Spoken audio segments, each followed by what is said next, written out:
Hello everyone, my name is Philip Eccles and I live in Fort Lauderdale, Florida.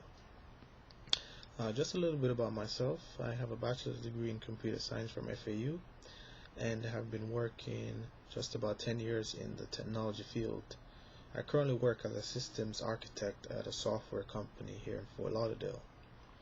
So looking at my career vision, I see myself remaining in the technology field, whether it be in a corporate company or by my own, and see obtaining an MBA from FIU as a complement to my technical skills, as it will give me the understanding of real-world guidelines and the initiatives that will lead and drive a successful business, as I hope one day to possibly enter into my own technology startup, as well as explore various entrepreneurial opportunities. I think all that I've learned will give me the drive and motivation for success and will be key elements in capitalizing on my endeavors. Because as now working in a technology related field, many times decisions are made that have a global business impact and have to be carefully planned and researched to ensure that it fits the needs of the business, not only from a sound technical aspect, but also relative to cost, ease of business adapting the technology, and other factors. Thus, having a strong understanding and grasp on the general business practices and strategies will aid me in making sound business decisions, as well as becoming more business savvy. So from the Strength Finder analysis, I have to say that it was very informative and provided me great insights into my personal qualities. I was amazed at some of the spot-on observations that it made. So from it said my greatest strengths were being an achiever, analytical, futuristic, relator, and competition. I personally think some of my greatest strengths as a leader is my openness and empathy, being a visionary, having somewhat of a transformational style, my intelligence, and the ability to empower and motivate others. So on achiever, it mentions that it's people who work hard and take satisfaction from being busy and productive. And it relates to someone who may be able to give good advice to individuals, as well as offer suggestions, ask questions. And I think this relates to me in that I work hard and I like to be productive. Many times I like to multitask if I know I have to get things done. And I exhibit some form of self-discipline when I try to apply my energy to focus on a particular task. So the next strength mentioned was analytical. People who have the ability to think about all the factors that might affect a situation. Sometimes, I guess I may tend to be over analytical. Being in the technology field, we have to look at things at various different angles, sometimes too meticulous, just to make sure we're coming up with the right suggestion or solution. So I think this was one of the traits that was spot on from the Strength Finder analysis. The other strength mentioned was futuristic. Say people who inspire others with their visions of the future. And I have to admit, I do many times take the time just to not reflect, but more have a forward look at what things might be 5 to 10, maybe 15 years down the road, and just see if what I perceive that I'm doing will put me on track or get me to where I need to go down the road. The next strength was relator. People who find deep satisfaction working hard with friends to achieve a goal. And I would say I am definitely a team player, and I feel a sense of satisfaction when I work with others and we achieve a goal successfully. Now the last strength mentioned was competition.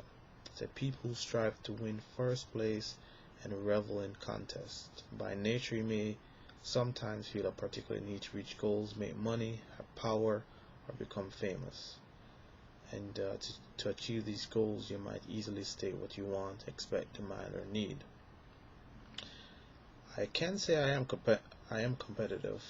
I would not say that I'm highly competitive with others, maybe more so with myself as I strive to learn from my mistakes and to make myself better. Um, so I see the relation in this one to me. Now, how do I intend to build on my strengths? Well, there's a number of ways I plan to build on my strength. One major goal I'm actually doing right now is that I've enrolled in the MBA program, and which in itself is a challenge, and I have to admit, somewhat outside of my comfort zone, as making a shift from being a technical minded person to more business minded wasn't really easy. So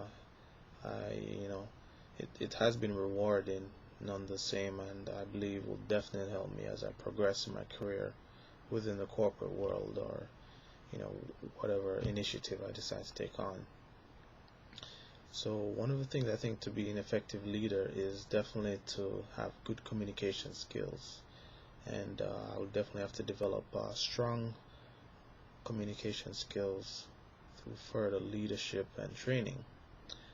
I have to be able to effectively lead a team, give direction, delegate responsibility, and maintain composure under pressure. And I have to be able to take into account others' input and allow individuals to formulate their own opinions, and keep the lines of communication open. So further my education, whether it be through specialized training, attending conferences or workshops, or attaining certifications, I definitely think will help me hone in on my skills and build on my strengths. One of the examples for the Strength Finder is that it said I could choose roles in which I can contribute ideas about the future. For example, it says I might excel in entrepreneurial or startup situations, and this I think is a very valid point, as I'm currently working on a few startups. So hopefully one day things will move in the right direction where I see it, and all this that I'm learning now will come into play. So now the next thing I mentioned was what concepts from the course do you find the most useful? And there are a number of concepts in the course that were pretty interesting and useful in my aspect, in what I view. And the concepts around effective leadership and various leadership styles, where we learned about the employee-oriented and transformation leadership, things of that nature, are I think very useful for me, and as well as understand the different types of organizations, such as we have the mechanistic and the organic, and how having too much or too little of one or the other can be detrimental to a business's success. And some of the major job attitudes related to job satisfaction, the job involvement, the organizational commitment rather, and how individuals perceive their job situation and ways in which they're empowered to perform at a higher level. So some of the things that I think are effective methods of motivation is that you definitely have to have recognition, rewards, and appreciation for others.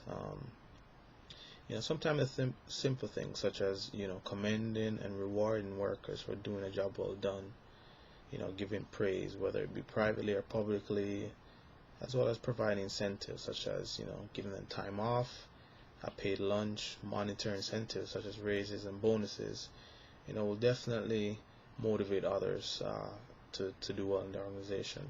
Also, exhibiting strong leadership skills, having compassion and caring for others, caring for their well-being, can build the morale and motivate others to work harder.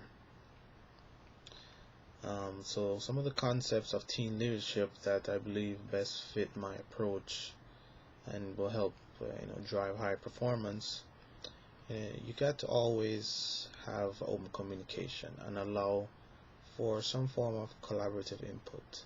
if possible, because I think that for others to achieve or to want to operate at a higher level, they have to feel like they're involved in some way, in some aspect in the organization, whether it be they're involved in the decision making process, or in other aspects, feel that their opinions are being counted, because if they're contributing in some aspect, it will not only make themselves better, but it will help the organization feel better, and that they're not there just doing a job, just for getting a paycheck.